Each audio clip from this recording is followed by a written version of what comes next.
Hey guys, it's Sunday, February 5th, and here's another update on the gray Camaro. Just to give you a real quick recap, we're going to take this car to World of Speed in September out in Wendover, Nevada, and we're going to run it in the 130 mile per hour street class at World of Speed. So that required us to do some modifications to the car, not only in terms of the engine, but the rear diff and the tire size as well. You can see my 150 mile per hour class car over there, the black one. And, you know, the old saying, it's harder than it looks, is absolutely true.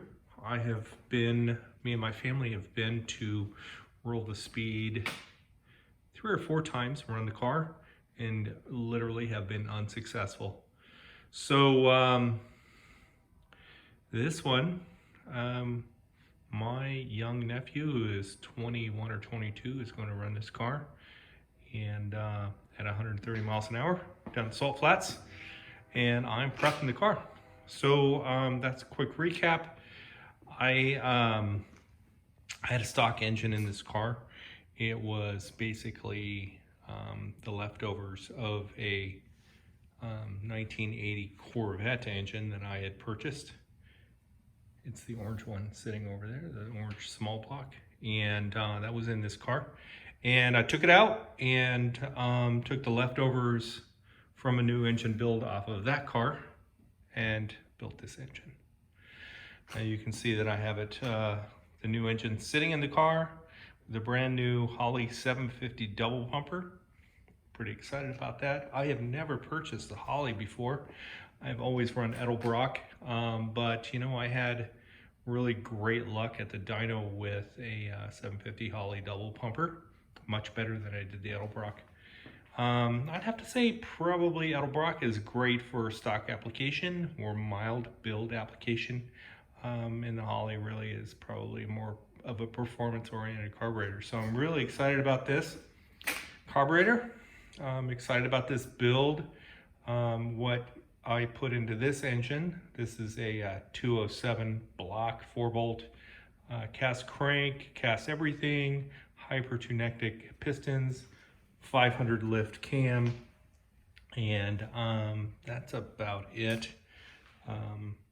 And then Edelbrock manifold and the Holley 750 double pumper. So should boogie, should be okay, should be close to you know, that 350, 375 horsepower at the crank. So we're gonna take it and we're gonna obviously dyno it at the dyno guys. His name is Phil. He is a great guy. He knows all about this. So he's gonna dyno it and then we're gonna take it to Bonneville this year. In any event, just wanted to give you a quick update on the car and give you progress on where I'm at with the car. Interesting weekend. I started with the engine and the transmission sitting on the ground, and I had put braking oil in the engine, ran it up with the oil pump tool and checked the oil pressure and got everything primed for the oil, and ended up with oil leaks off of the oil pan. So I had to replace the oil pan gasket, so I did that, and then put the new stall converter in it and made it a tranny to the engine and plopped it in there. And that's what I did this weekend. I have a new brake booster for it I need to put in there, and I have a fiberglass block off for it's really an AC elimination kit, and I'll be pulling the factory box, AC box out of there and putting the aftermarket kit in there. But I really wanted to just get some progress going on the car. So I plopped the engine in there, engine and tranny, and yeah, you know, when you put big pieces into into the project car. It looks like you're making big progress. We know that the hard stuff is really in the details.